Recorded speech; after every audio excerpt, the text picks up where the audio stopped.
Hey guys, how are you all. मेरा नाम है रमनदीप सिंह। स्वागत है आपका मेरे चैनल एएफएलएम के अंदर।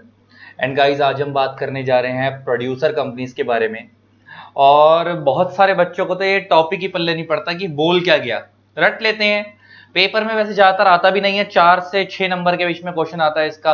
प्रोड्यूसर कंपनी क्या होती है, स्ट्रेट फॉरवर्ड क्वेश्चन आ जाता है। प्रोड्यूसर कंपनी के ऑब्जेक्ट क्या होते हैं, ऐसे ऐसे करके क्वेश्चन बन जाता है। ज्यादातर आता भी नहीं है, लेकिन स्टिल समझने वाली चीज है कि इस कंसेप्ट को लाया क्यों गया था, कब आया था, उसके बारे में बात कर रहा हूं। पहले तो मैं तुम्हारे को थोड़ा सा इसका ब्रीफ दे दूं कि सर, अगर मैं इस प्रोड्यूसर कंपनी की बात करूं तो ये क्यों बनाया गया कंसेप्ट। हमारे इंडिया में ये कंसेप्ट प्राइमरी प्रोड्यूसर्स को सपोर्ट करने के लिए बनाया गया। प्राइमरी प्रोड्यूसर मतलब फर्स्ट टाइम प्रोड्यूस करने वाले। एग्जांपल एग्रीकल्चर प्रोड्यूस करते हैं, जो जो इसमें है एनिमल्स के थ्रू जो प्रोडक्शन करवाते हैं, लाइक मिल्क है ना, लाइक काऊ के थ्रू, बफेलो के थ्रू, गोट के थ्रू, ये सब चीजें निकलवाना। इन सबको हम चीजों को बोलते हैं primary produce. Primary produce basically first time produce, और जो इसको प्रोड्यूस करते हैं उन्हें हम क्या बोलते हैं, प्राइमरी प्रोड्यूसर्स। हमारे इंडिया में ज्यादातर प्राइमरी प्रोड्यूसर जो लोग काम करते हैं, प्राइमरी प्रोडक्शन का काम करते हैं, आपने देखा होगा। दिल्ली से बाहर निकल जाओ, दिल्ली में तो चलो खैर एग्रीकल्चर नहीं है, मैं तो दिल्ली की सबसे बात कर रहा हूं। तो पंजाब चले जाओ, हरियाणा चले जाओ, जगह जगह चले जाओ, तो वहां पे ना तुम्हारे को बहुत सारी डेयरीज दिखेंगी, उनकी खुद की बफेलोज होंगी। वो सब क्या है, 50-50, 100-100 बफेलोज है, 200-200 काउज है ना, गोट्स हैं। ये सब क्या कर रहे हैं, प्राइमरी प्रोड्यूस कर रहे हैं। क्या कर रहे हैं, प्राइमरी प्रोड्यूस कर रहे हैं। एनिमल हस्बेंड्री का काम करते हैं ये लोग। तो ये सब प्राइमरी प्रोड्यूस के अंदर ही आते हैं, एनिमल हस्बेंड्री वाले लोग। ये सब फर्स्ट टाइम वीट्स वगैरह जो उगा रहे हैं, जो मतलब जेल लेते हैं, फर्स्ट टाइम प्रोड्यूस होता है, बेसिकली प्राइमरी प्रोड्यूस के अंदर आता है। अगर मैं आप लोगों से बात करूं तो इंडिया में अगर प्राइमरी प्रोड्यूसर्स अपना बिजनेस करना चाहते हैं ना, तो वो ज्यादातर कोऑपरेटिव सोसाइटी की फॉर्म में करते हैं। ज्यादातर किसकी फॉर्म में करते हैं, कोऑपरेटिव सोसाइटी की फॉर्म में मिलजुल कर काम करते हैं, कोऑपरेटिव सोसाइटी की फॉर्म के अंदर। और हमारे इंडिया में इसका बेस्ट एग्जांपल अगर मैं तुम्हारे को बताऊं तो अमूल है। अमूल अमूल का अपने सबने मिल्क पीते हो, बटर खाते हो सब। अमूल एक कोऑपरेटिव सोसाइटी है। और अगर तुम्हें दिखा भी दूं मैं गूगल पे, इतना बड़ा लेवल पे बिजनेस कोऑपरेटिव सोसाइटी की फॉर्म में हो रहा है। अमूल की अगर तुम डिटेल पढ़ो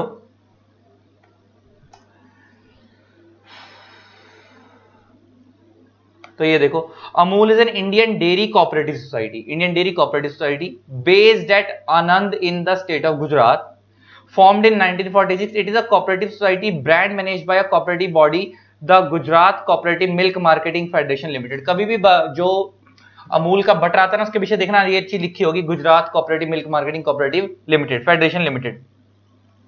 और ये आपको तो समझ आता ही है, which today is jointly owned by 3.6 million producers in Gujarat. Three producers कौन है, ये प्राइमरी प्रोड्यूसर्स। तो मैं बताता हूँ आज इसका कंसेप्ट क्या है, प्राइमरी प्रोड्यूसर्स का कंसेप्ट क्या होता है, गुजरात में ये अमूल वर्क कैसे करता है। तुम्हें क्या लगता है कि ये जो इतने ऑल ओवर इंडिया में अमूल का मिल्क बिकता है, ये इनके पास इतना पैसा होता है कि मतलब इतनी काउज होती हैं संभालने के लिए कि लोग सप्लाई कर दें पूरे इंडिया के अंदर है। और इनके कुछ प्रोडक्ट्स तो मिल्क प्रोडक्ट्स जैसे पनीर हो गया और इसके अलावा घी हो गया, वो तो आउटसाइड इंडिया भी जाती हैं चीजें। अब तुम खुद सोचो, या पाउडर मिल्क हो गया, वो भी इनका आउटसाइड इंडिया जाता है। तुम खुद सोचो, इन पे इतनी काउस बफेलोज होती है कि इतनी प्रोडक्शन, इंडिया की प्रोडक्शन मीट कर ले, बाहर वालों की प्रोडक्शन मीट कर ले। और तुम्हें वैसे भी शायद पता हो कि इंडिया वर्ल्ड का लार्जेस्ट मिल्क प्रोड्यूसर है, कंज्यूमर नहीं है, प्रोड्यूसर है।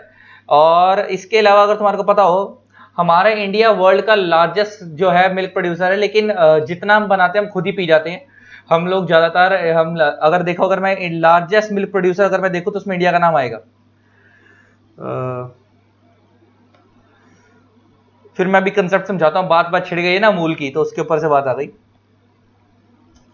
Largest milk producer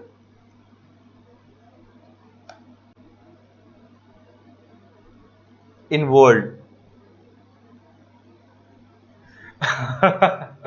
India is the world's largest milk producer with 22% of global production, followed by the United States of America, China, Pakistan and Brazil. देख रहे हो भाई साहब, इंडिया क्या वर्ल्ड का लार्जेस्ट मिल्क प्रोड्यूसर के अंदर आता है। देन उसके बाद और भी बहुत सारे, लेकिन इंडिया भी आता है। अच्छा, एक चीज समझने वाली है, हम लोग प्रोड्यूसर जरूर हैं, लेकिन हम वर्ल्ड के लार्जेस्ट मिल्क कंज्यूमर में भी आएंगे। पी जितना हम बनाते हैं हम खुद ही पी भी जाते हैं। हम लार्जेस्ट सप्लायर नहीं है, प्रोड्यूसर है।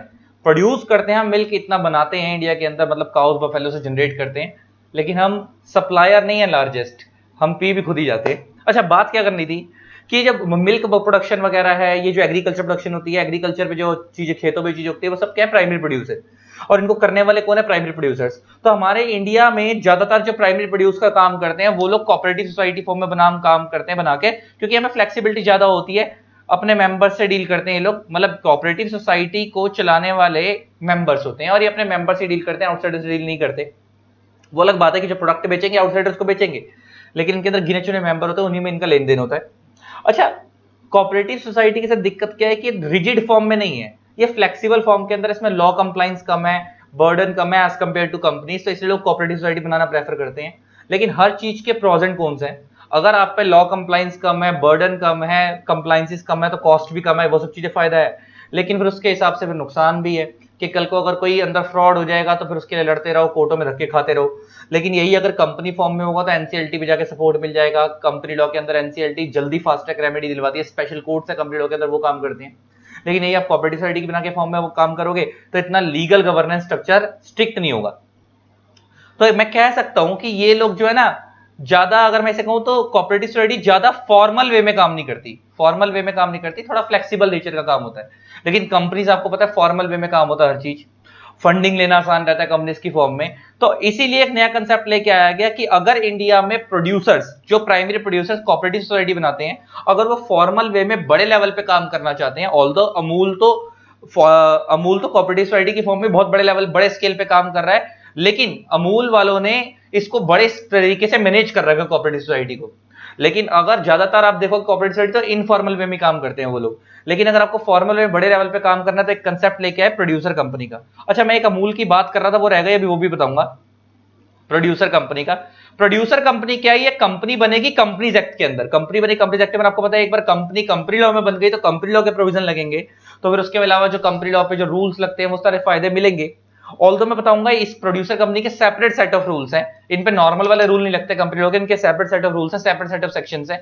लेकिन अगर ये कंपनी लॉ के अंदर फॉल कर गए तो इनको जस्टिस मिलेगा ज्यादा, एनसीएलटी के पास आपको पता है रेमेडी जल्दी मिलती है, वो सारी चीजों के फायदे मिलने लग जाएंगे। नो डाउट कॉस्ट थोड़ी सी बढ़ जाएगी, लेकिन स्ट्रक्चर थोड़ा फॉर्मल हो जाएगा, फंडिंग लेनी आसान हो जाएगी, बहुत सारी चीजों में बेनिफिट्स मिलेंगे। मैं तुम्हें बात कर रहा था कि कोऑपरेटिव सोसाइटी जो अमूल है, तुम्हें क्या लगता है ये वर्ल्ड की इतने बड़े प्रोड्यूसर हैं, ये सारी प्रोडक्शन खुद करते हैं? ये लोग क्या करते हैं, अलग अलग जितने डेयरी फार्मर्स हैं, जिनकी गली मोहल्ले में किसी के पास 10 भैंस है, किसी के पास 20 भैंस है, किसी के पास 50 भैंस है, उनसे ये लोग टाई अप करते हैं। और टाई अप करने के बाद बोलते हैं कि हमारे को इस स्टैंडर्ड ऑफ क्वालिटी का मिल्क चाहिए, पानी वानी मत मिलाना उसके अंदर, हमारे को इस स्टैंडर्ड ऑफ क्वालिटी का मिल्क चाहिए क्योंकि हमको इंडिया लेवल पे देना होता है। देन उस मिल्क की टेस्टिंग की जाए, देन उससे लेते हैं। तो ये क्या करते हैं, उन लोगों से इकट्ठा करते हैं मिल्क। इसका मतलब इनका फायदा क्या हो रहा है, ना इनको भैंस पालनी पड़ रही, ना इनको भैंस का चारा वारा देखना पड़ रहा, ना गाय पालनी पड़ रही, उसकी कॉस्ट वॉस्ट खत्म, ना इनको इतना स्पेस चाहिए रखने के लिए। वो सारा काम कौन, फार्मर्स मैनेज कर रहे हैं। फार्मर्स को क्या फायदा हो रहा है कि एक फिक्स सेट ऑफ इनकम मिल रही है कि यार अगर हम जनरली अगर कस्टमर्स को बेचेंगे तो नो डाउट जो गली मोहल्ले में वो कस्टमर्स को बेचते हैं, फार्मर्स जो मिल्क प्रोडक्शन करवाते हैं, जिनका 20 भैंस 30 भैंस है, तुम्हारी गली में भी डेयरी वगैरह होती है, तो वो लोग जनरली क्या करते हैं, उनके पास कस्टमर फिक्स नहीं होते, आज है कल नहीं, उसको किसी कस्टमर को दूध नहीं पसंद आया, लेकिन और फिक्स इनकम भी नहीं आती, बढ़ते घटते रहती है। लेकिन अमूल के पास एक आपको फिक्स स्टैंडर्ड ऑफ इनकम मिल जाएगी, सब कुछ हो जाएगा। ऑल्दो ये अमूल जो है नॉर्मल लोगों से कम देता है पैसा। अगर मैं एक रिटेलर हूं, क्योंकि अमूल को भाई बनाकर पैकेजिंग करनी है, उसकी कॉस्ट, देन वो उसको पेस्चराइजेशन करते हैं, पैक करते हैं, उसकी क्वालिटी चेक करते हैं, तो उसमें उनका स्टाफ वर्क करता है, तो इसके हिसाब से वो फार्मर को कम पैसा देते हैं एज कंपेयर टू वही अगर फार्मर नॉर्मल जनरल पब्लिक को आसानी से बेचे, इजीली महंगे रेट पे बेच सकता है। लेकिन फिर उसके वही कुछ जगहों पे फायदे हैं, कुछ जगह में नुकसान है, वहां पैसे ज्यादा मिलेंगे जनरल पब्लिक को, लेकिन सिक्योरिटी नहीं है, कल कोई कस्टमर रहेगा नहीं रहेगा। अमूल के साथ जुड़ जाएगा तो एक फिक्स सेट ऑफ इनकम बन जाएगी, मंथली एक इनकम का वो एक रेवेन्यू जनरेट होने लग जाएगा, उस बंदे को अपना पता लग जाएगा कैसे काम करना है। और धीरे धीरे अगर उसकी क्वालिटी अच्छी लगी अमूल वालों को, मूल मिल्क की, तो उससे और प्रोडक्शन करवाएंगे, तो वो और काउस बफेलोज रखेगा, बड़े स्केल पे आ जाएगा।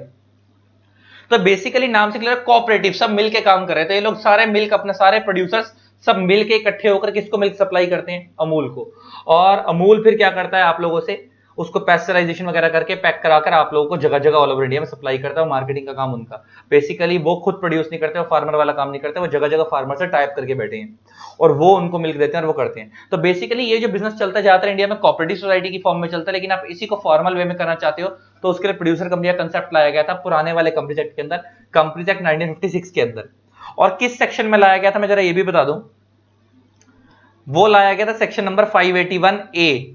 581 के अंदर एक नया सेक्शन आया था पार्ट 9A। आपको पता होगा, मैं थोड़ा सा बताता हूं इसके बारे में। जैसे नया वाला जो कंपनी लॉ है ना, नए वाला कंपनी लॉ आपको पता है उसमें 29 चैप्टर्स हैं, 7 शेड्यूल्स हैं,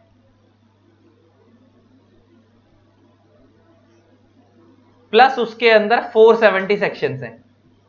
ये मैं किसकी बात कर रहा हूं? नए वाले कंपनीज एक्ट की बात कर रहा हूं। I mean companies act 2013, companies act 2013 की बात कर रहा हूं। जो अगर मैं आपसे पुराने वाले कंपनीज एक्ट की बात करूं ना, तो पुराने वाले कंपनीज एक्ट में चैप्टर्स नहीं होते थे, पुराना वाला कंपनी लॉ पार्ट में था। पुराना वाला कंपनी लॉ पार्ट्स में डिवाइड था, नया वाला कंपनी लॉ चैप्टर्स में डिवाइड है, मतलब पार्ट 1, पार्ट 2, पार्ट 3। नए वाले में और क्लियरिटी लाने के लिए जैसे बुक में चैप्टर होते हैं, उन्होंने एक्ट को भी चैप्टर की फॉर्म में बना दिया। जैसे तुम्हारे को दिखाता हूं, अगर मैं तुम्हारे को अब दिखाऊं नया वाला कंपनीज एक्ट, तो वो चैप्टर्स की फॉर्म में है, सॉरी हाँ चैप्टर्स की फॉर्म में है, और पुराना वाला कंपनी लॉ पार्ट्स की फॉर्म में था, पार्ट 1, पार्ट 2, पार्ट 3। तो अब ये देखो, अगर तुम यहां पे देखोगे तो चैप्टर 1, चैप्टर 2, चैप्टर 3 ऐसे करके चैप्टर 29 तक है। लास्ट कौन सा? 29 मिसलेनियस। तो चैप्टर के ऊपर ही हेडिंग दी गई है। देन फिर उसके अंदर सेक्शन, और लास्ट सेक्शन कितने हैं? 470 सेक्शंस हैं, और शेड्यूल कितने? 1 टू लेकर 7 तक। तो नया वाला कंपनी एक्ट ऐसे बना हुआ है। जो पुराना वाला कंपनी एक्ट था वो सेक्शन ऐसे चैप्टर, यहाँ पे चैप्टर नहीं होते थे, पार्ट होते थे, पार्ट ए, पार्ट बी। तो चैप्टर्स से क्लियरिटी ज्यादा आती है, इसलिए नए वाले कंपनी एक्ट की ड्राफ्टिंग चैप्टर्स की फॉर्म में करी है। और पुराने वाले कंपनी एक्ट में, नए वाले कंपनी एक्ट में कितने सेक्शंस हैं? कंपनी एक्ट 2013 में कितने सेक्शंस हैं? 470। पुराने वाले कंपनीज एक्ट 1956 के अंदर जो सेक्शन थे वो थे 658। कंपनीज एक्ट 1956 में 658 सेक्शंस थे। कितने सेक्शंस थे? 658 सेक्शंस थे, 658 सेक्शन थे। उस 658 सेक्शन में एक नया पार्ट 9A बनाया गया। अच्छा, उसके अंदर 658 में ना ऑलरेडी एक सेक्शन था, जिसकी अगर मैं बात करूं 581 ऑलरेडी था, उसमें कोई कमी नहीं थी। एक नया पार्ट बनाया गया, पार्ट 9A। अच्छा, जब भी एक चीज याद रखना, जब भी ये ए आए ना कैपिटल में, तो कैपिटल का मतलब होता है अमेंडमेंट। तो अमेंडमेंट मींस एक बाद में, क्योंकि अब देखो ऑलरेडी जितने पार्ट्स बने हुए थे, तो उसमें एक बीच में 9 के बाद एक पार्ट इंसर्ट करा उन्होंने, पार्ट 9A, और उसमें नए सेक्शन इंट्रोड्यूस किए गए 581A से लेकर 581ZT तक। इस पार्ट 9A के अंदर, जैसे आपने देखा ना अभी चैप्टर्स में भी सेक्शन थे, जैसे अभी तुम्हें दिखाऊं, मैंने बंद कर दिया।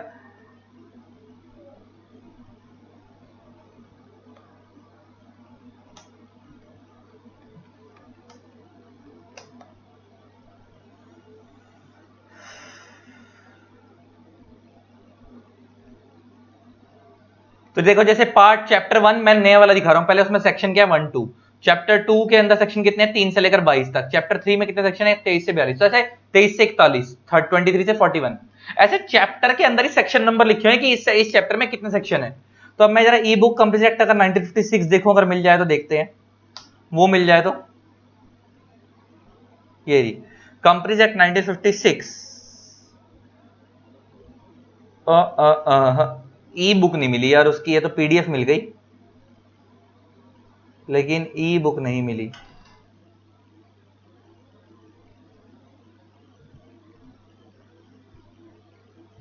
ये देखो, लेकिन फिर भी तुम्हें दिख जाएगा।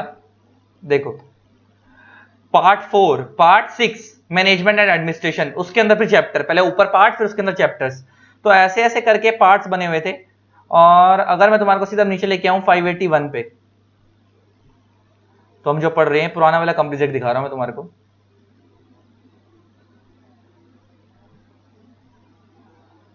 देखो, part 6 prevention of operation mismanagement, part 7 constitution of powers and advisory committee, और फिर उसके बाद पार्ट 8 मिसलेनियस, फिर उसके बाद revival rehabilitation sick companies, part 7 chapter of winding up, और उसके बाद chapter 1 preliminary, part 6, part 8, chapter 8, sorry chapter और उसमें पार्ट में कंफ्यूज हो रहे हैं। ये चैप्टर है, नीचे पार्ट है, चैप्टर है देन पार्ट है, मतलब पार्ट्स के अंदर चैप्टर, तो चैप्टर 8 है, मैं पार्ट 8 बोल गया था, चैप्टर 8, देन उसके बाद पार्ट अपने यहां स्टार्ट हो रहा है 6 के बाद 6A, देन उसके बाद हम नीचे आएंगे तो उसके बाद ये पार्ट 7 आ रहा है वाइंडिंग अप, फिर वाइंडिंग अप में चैप्टर 1, ऐसे चल रहा है। तो हमारे को जो जाना है वो जाना है 581 सेक्शन के ऊपर, राइट। नेक्स्ट पार्ट क्या है, चैप्टर 5, चैप्टर 4, ये उसी का पार्ट का ही चैप्टर चल रहा है अभी तो, 581, 58।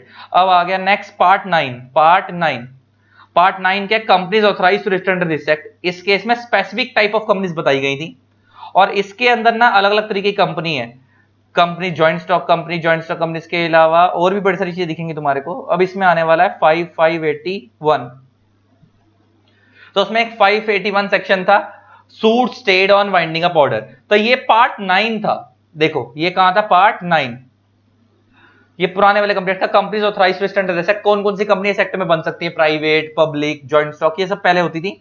अब जरा मैं नीचे आऊं तो प्राइवेट पब्लिक तो आपको पता ही है। अब नीचे आया पार्ट 9 के बाद 9A, ये बाद में ऐड किया गया, और ये किसमें डील कर रहा है, प्रोड्यूसर कंपनी के अंदर। इसमें चैप्टर 1, चैप्टर 2, फिर उसके अंदर सेक्शन है। टोटल में जो प्रोड्यूसर कंपनी में सेक्शन थे वो ये रहे। टोटल में अगर मैं तुम्हारे को दिखाऊं तो हमने यहां लिख रखे हैं, टोटल में प्रोड्यूसर कंपनी में नए सेक्शन लाए गए 46 न्यू सेक्शन लाए गए। और एक कब आया, कंपनीज अमेंडमेंट एक्ट 2002 में लाया गया। कब इसको लाया गया, कंपनीज अमेंडमेंट एक्ट 2002 में इसको लाया गया। और इसमें सेक्शन कौन से थे, 581A से लेकर 581ZT तक, तो टोटल में 46 सेक्शन थे इसके अंदर नए। तो इसका मतलब प्रोड्यूसर कंपनी के कंसेप्ट को फॉर्मलाइज करने के लिए कंपनी लॉ 2000, कंपनी एक्ट 1956 के अंदर कंपनी एक्ट 2002 अमेंडमेंट एक्ट आया, 2002 में अमेंडमेंट आई। देन उसके अंदर एक नया पार्ट इंसर्ट किया गया, पार्ट 9A, और उस पार्ट 9A में 581 के अंदर सेक्शन रिड्यूस करे गए, 581A से लेकर 581ZT तक सेक्शन रिड्यूस किए गए। टोटल में कितने सेक्शन थे, 46 न्यू सेक्शंस थे, 46 न्यू सेक्शंस थे। और एक चीज बता दूं, ये वाला पार्ट प्रोड्यूसर कंपनी के सेक्शंस,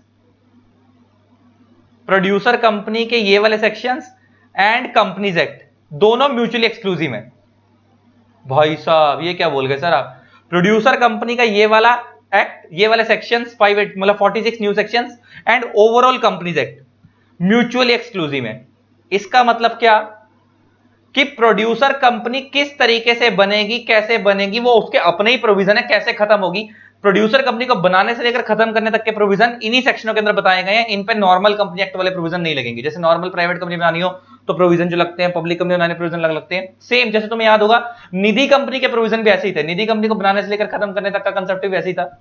निधि कंपनी के अंदर जब हमने पढ़ा था, तो जैसे नॉर्मल पब्लिक कंपनी जो होती है, नॉर्मल कंपनी को बनाने के लिए आज के लिए मिनिमम पेड अप कैपिटल की रिक्वायरमेंट नहीं है, आप बिना उसके भी बना सकते हो। लेकिन अगर निधि कंपनी बनानी है तो पब्लिक कंपनी की फॉर्म में बनेगी और minimum paid up share capital 5 lakh चाहिए। इसका मतलब निधि कंपनी के प्रोविजन नॉर्मल कंपनीज एक्ट से हटके थे।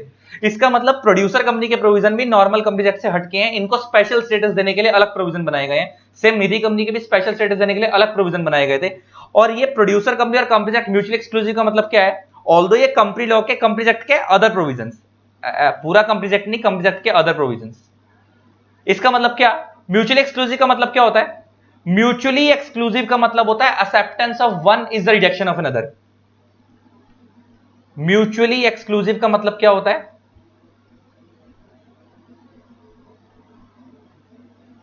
एक्सेप्टेंस ऑफ वन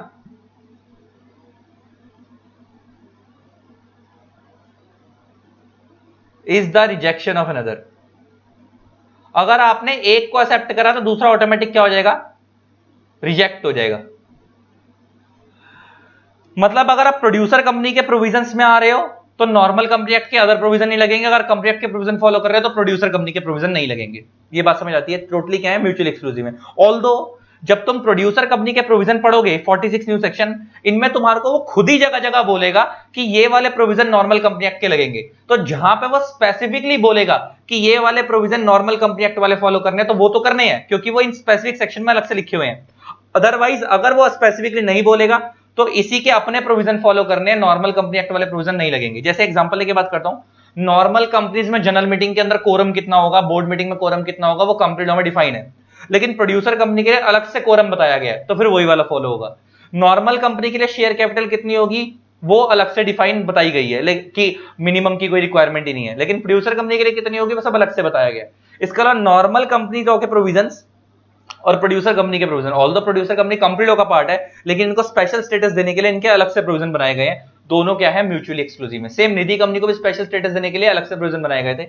ऑल्दो उन दोनों होगी सिमिलैरिटी, मिलता जुलता ही होगा कंपनी लॉ, क्योंकि कंपनी लॉ का पार्ट है तो प्रोविजंस में सिमिलैरिटी जरूर होगी। लेकिन फर्क कहां आ रहा है, स्पेशल स्टेटस देने के लिए कुछ प्रोविजंस को यूनिक कर दिया गया है। और इन्हीं 46 न्यू सेक्शंस के अंदर जो ये नए लाए गए थे प्रोड्यूसर कंपनी के लिए, कुछ कुछ जगह पे लिख दिया गया है कि यहां पे ये प्रोविजन नॉर्मल कंपनी एक्ट वाला लगेगा, तो जहां लिख दिया गया वो लगेगा। अदरवाइज फिर प्रोड्यूसर कंपनी के स्पेसिफिक प्रोविजन फॉलो करने हैं, बाकी वाले provision follow normal company act के नहीं करने। लेकिन जहां उन्होंने बोल दिया कि नॉर्मल कंपनी एक्ट के फॉलो कर सकते हो, उन पर्टिकुलर टॉपिक के लिए कर सकते हो। तो अभी हम पढ़ेंगे तो पता लगेगा। तो आपको समझ आ गया कि प्रोड्यूसर कंपनी कब आया था, क्यों लाया गया फॉर्मलाइज्ड वे में प्रोड्यूसर्स प्राइमरी, और बेसिकली किसको सपोर्ट करने के लिए बनाया गया। हर प्रोड्यूसर को नहीं, प्राइमरी प्रोड्यूसर को, सेकेंडरी प्रोड्यूसर को सपोर्ट करने के लिए नहीं बनाया गया, प्राइमरी प्रोड्यूसर्स को सपोर्ट करने के लिए बनाया गया ये। और प्राइमरी प्रोड्यूसर्स का बिजनेस फॉर्मल वे में आ जाए, वो और बड़े लेवल पे ग्रो करें, क्योंकि हमारे इंडिया में फार्मर्स को एक स्पेशल स्टेटस मिलना चाहिए। क्योंकि आपको पता है इकोनॉमी का बहुत बड़ा मेजर पार्ट, तुम देखते हो आज के डेट में किसानों के बच्चे किसान नहीं बनना चाहते। लेकिन तुम सोचो कितने लोग ऐसे हैं, आजकल तुम आए दिन स्टोरी देखते होगे, बच्चे ने आईआईटी करी, आईआईएम से एमबीए करी, लेकिन वो बाद में जाके खेती संभाल रहा है और वो उसको बड़े लेवल पे डिजिटलाइज करके बड़े लेवल पे बिजनेस ग्रो कर रहा है अपने पापा की फार्मिंग को। बड़े बड़े जमींदार बैठे हैं। नॉर्मली तुम लोग जब देखते हो तो तुम्हें दोनों तरीके देखो, फार्मर्स में भी दो साइड है। एक तुम लोग देखते हो कि फार्मर पुअर हैं, बेचारे सुसाइड कर रहे हैं, वो हैं, लेकिन सारे नहीं है। बहुत ऐसे भी दिखेंगे जो बहुत करोड़ोपति हैं, जमींदार है, बहुत बड़ी बड़ी जमीनें, लेकिन मेजोरिटी पुअर है। तो उन्हीं को सपोर्ट करने के लिए कि वो बड़े लेवल पे काम करें, कंसेप्ट लाया गया प्रोड्यूसर कंपनी का। पहले ये लोग कोऑपरेटिव सोसाइटी की फॉर्म में काम करते थे, आज भी कर सकते हैं, मना नहीं है। लेकिन स्पेशल स्टेटस देने के लिए उन्होंने क्या बोला कि अब आप कंपनी की फॉर्म में काम करो, प्रोड्यूसर कंपनी में बड़े लेवल पे काम करो। जैसे बिजनेस करने के नॉर्मल तरीके के आप आज भी पार्टनरशिप बना सकते हो, आप चाहो तो सोल प्रोप्राइटरशिप कर सकते हो, चाहो तो कंपनी बना सकते हो। सेम अगर प्राइमरी प्रोड्यूसर कोऑपरेटिव सोसाइटी की फॉर्म में बिजनेस करना चाहते हैं तो आज भी कर सकते हैं, मना नहीं है। लेकिन बड़े लेवल पे फॉर्मली काम करना चाहते हो तो आप किस में आ सकते हो, प्रोड्यूसर कंपनी बनाकर काम कर सकते हो। तो प्रोड्यूसर कंपनी के जो सेक्शन है वो कौन से है, 581A से लेकर 581ZT तक, किसके, कंपनीज एक्ट 1956 का। अब बड़े ध्यान से सुनना, हुआ क्या है, नए वाले कंपनीज एक्ट में जब कंपनी एक्ट 2013 आया तो यह प्रपोजल रखा गया कि भाई प्रोड्यूसर कंपनी को स्पेशल स्टेटस देने के लिए उसके लिए स्पेशल एक्ट पास करा दिया जाए। स्पेशल स्टेटस देने के लिए क्या करा दिया जाए, स्पेशल एक्ट पास करा दिया जाए। जैसे बात ही खत्म हो, जैसे आपको पता है नॉर्मली बजाज अलियांस हो गया, जैसे इंश्योरेंस कंपनी हो गई, बजाज अलियांस हो गया, टाटा इंश्योरेंस हो गई, ये सब कंपनी एक्ट में बनी है। लेकिन कुछ इंश्योरेंस कंपनी ऐसी भी जिनका अपना एक्ट, एग्जांपल एलआईसी अपने एक्ट से चल रही है, वो कंपनी एक्ट से नहीं चल रही।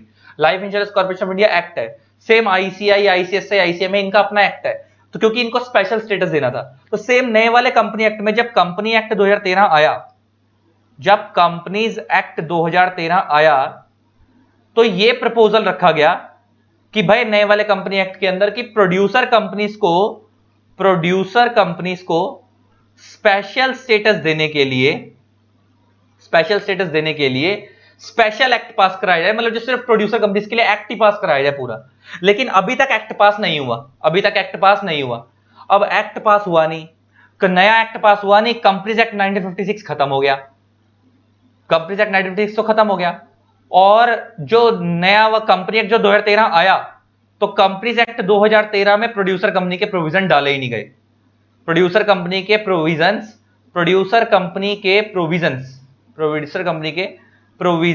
कंपनी एक्ट 2013 में डाले ही नहीं। कंपनीज एक्ट 2013 में एग्जिस्ट ही नहीं करते।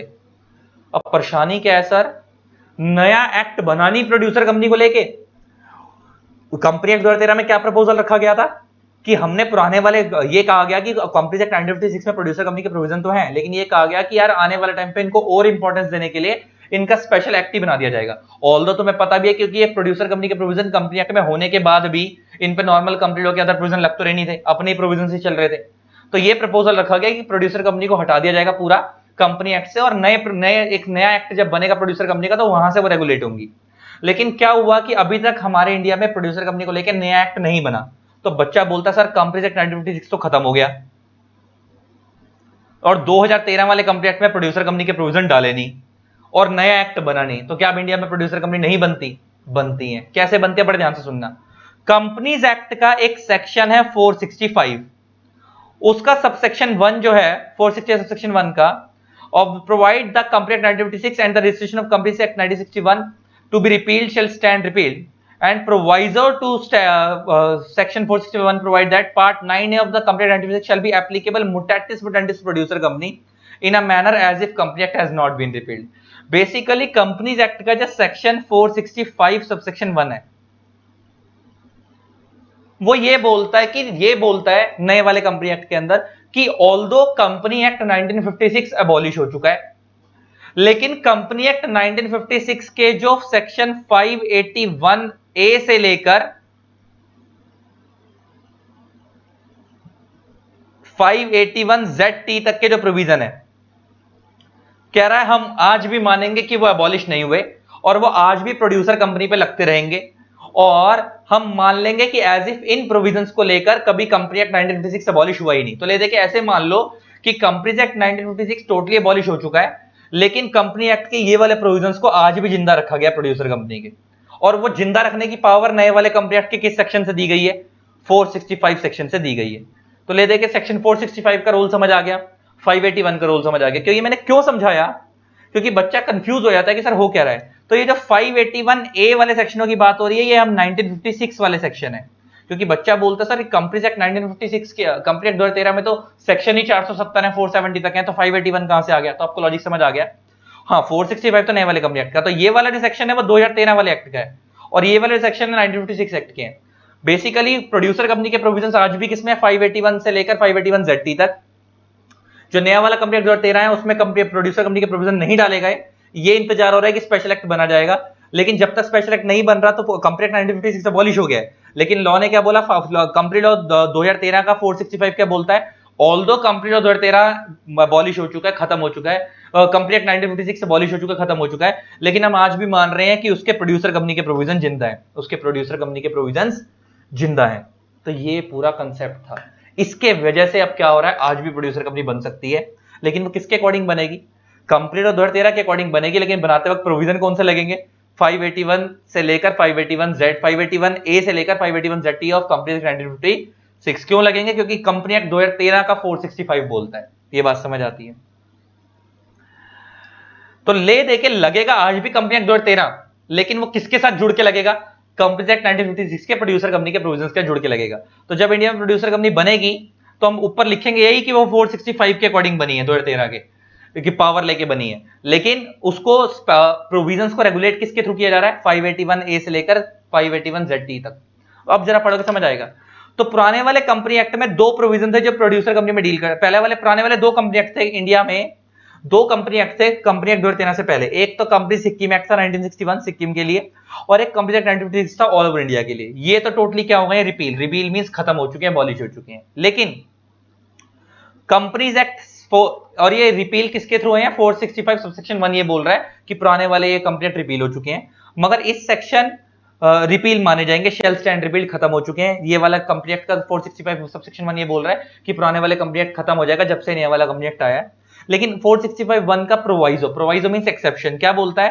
Provisions of part 9A of companies act 1956 shall be applicable mutatis mutandis. Mutatis mutandis का मतलब होता है मोटे मोटे तौर पर to a producer company in a manner as if companies act 1956 has not been repealed. आ गई बात। कह रहा है लेकिन जो कंपनीज एक्ट 1956 के प्रोड्यूसर कंपनी के प्रोविजन थे पार्ट 9A के, हम मान लेंगे कि वो आज भी प्रोड्यूसर कंपनी पे मोटे मोटे तौर पर सारे वही लगेंगे, एज इफ कि पुराना वाला कंपनी एक्ट कभी रिपील हुआ ही नहीं। कब तक लगेंगे? Until a special act is enacted for producer company. कब तक लगेंगे? जब तक इंडिया में प्रोड्यूसर कंपनी के लिए स्पेशल एक्ट नहीं बनाया जा रहा, जब तक इंडिया में प्रोड्यूसर कंपनी को लेके स्पेशल एक्ट नहीं बनाया जा रहा। जैसे एलआईसी के लिए अपना एक्ट है, आईसीआईसीआई के लिए अपना एक्ट है, आईसीआईएमआई के लिए अपना एक्ट है, तो सेम प्रोड्यूसर कंपनी के लिए इंडिया में नया एक्ट बनवाने का प्रपोजल की बात की जा रही है। तो ले दे के आज के डेट में कंपनी एक्ट 2013 में प्रोविजन नहीं है, सम अप कर दी मैंने बात। कंपनी एक्ट 1956 के ही प्रोड्यूसर कंपनी के प्रोविजन लगेंगे आज भी, और कब तक लगेंगे, जब तक इंडिया में प्रोड्यूसर कंपनी का नया वाला स्पेशल एक्ट नहीं बनाया जाता। और वो लगाने की जो पुराने वाले कंपनी एक्ट को जिंदा रखा गया है, मतलब ये तुम ऐसे कह लो कोई बंदा मर गया है लेकिन उसको बोल रहे हो तो इस चीज के लिए जिंदा है, ये काम करता रही हो मरने के बाद भी, तो सेम कंपनी एक्ट 1956 वैसे मर चुका है लेकिन वो इन काम के लिए जिंदा है, प्रोड्यूसर कंपनी बनवाने के लिए आज भी जिंदा है, मतलब उसके प्रोविजन आज भी लगेंगे। In view of the above provision, producer company are still governed by companies act 1956। इसका मतलब प्रोड्यूसर कंपनी आज भी किसके थ्रू चलती हैं, कंपनीज एक्ट 1956 के अकॉर्डिंग चलती हैं। और आगे companies amendment act 2013 has added एक new part 9A of the to the companies act 1956 consisting of 46 new sections from 581A से लेकर 581ZT तक। ये तो आपको पता ही है कि कंपनी एक्ट 2002 में अमेंडमेंट आई थी और उसके बाद 1956 वाले में अमेंडमेंट आई थी। कंपनी अमेंडमेंट एक्ट 2002 आया था और उसके अकॉर्डिंग अमेंडमेंट में इस प्रोड्यूसर कंपनी कंसेप्ट को इंसर्ट किया गया था पार्ट 9A के अंदर। और कहता है according to the provisions as prescribe under the 581A subsection 1 of the company act 1956, a producer company is a body corporate. मतलब क्या body corporate means producer company की सेपरेट लीगल एंटिटी होगी, having objects, जैसे एक normal company की separate legal entity होती है वैसे प्रोड्यूसर कंपनी की भी सेपरेट लीगल एंटिटी होगी, हैविंग ऑब्जेक्ट्स और एक्टिविटीज स्पेसिफाइड इन 581B। और प्रोड्यूसर कंपनी का ऑब्जेक्ट क्या होगा वो तुम नीचे पढ़ोगे मेरे से, 581B में डिफाइन किया है। जैसे प्रोड्यूसर कंपनी किस पर्पस के लिए बनाई जाएगी, कौन कौन से लोग किस काम के लिए प्रोड्यूसर कंपनी खोल सकते हैं, and is registered as such under the provision of the act. The act का मतलब क्या है, ये कंपनीज एक्ट 1956, मतलब ले दे के कहने को द एक्ट है, आज की डेट में बनेगी 2013 के अकॉर्डिंग, 2013 के 465 की पावर एक्सरसाइज करके, लेकिन उसके जो प्रोविजंस लगेंगे वो सारे कौन से लगेंगे, 581A से लेकर ZT वाले 1956 के, ठीक है। और नीचे क्या आता है, the membership of producer company is open to such people who themselves are the primary producer. Line बड़ी इंपॉर्टेंट है, themselves are the primary producer. इसका मतलब प्रोड्यूसर कंपनी में कोई नॉर्मल बंदा मेंबर शेयर होल्डर नहीं बन सकता। प्रोड्यूसर कंपनी में खाली वही बंदा शेयर होल्डर बनेगा जो खुद प्राइमरी प्रोड्यूसर है, मतलब फार्मर वगैरह जो खुद है प्राइमरी प्रोड्यूस करते हैं। which is an activity by which some agriculture produces produced by such primary producers। और वो लोग सब जुड़कर क्या करेंगे, एग्रीकल्चर प्रोड्यूस करेंगे, मिल्क प्रोडक्शन करेंगे, नॉर्मल एग्रीकल्चर करेंगे, वो जब उनके ऊपर डिपेंड करता है, वो सब कौन होंगे, प्राइमरी प्रोड्यूसर होंगे। इसका मतलब जैसे निधि कंपनी भी मेंबर से डील करते हैं, आउटसाइडर डील नहीं करती, ऐसे प्रोड्यूसर कंपनी मेंबर से डील करेगी, लेकिन प्रोड्यूसर कंपनी के जो मेंबर्स होंगे वो प्राइमरी प्रोड्यूसर्स ही होंगे। वो कौन होंगे, प्राइमरी प्रोड्यूसर्स ही होंगे। आई होप आपको पूरा प्रोड्यूसर कंपनी जितना लोगों ने हुआ बना रखा है उसका कंसेप्ट क्लियर हुआ होगा, क्या है, क्यों बनाई जाती है ये कंपनी। अब इसके ऑब्जेक्ट के बारे में पढ़ेंगे और बेसिक प्रोविजन के बारे में पढ़ेंगे, लेकिन बेस बन गया। अब देखते हैं क्या आगे।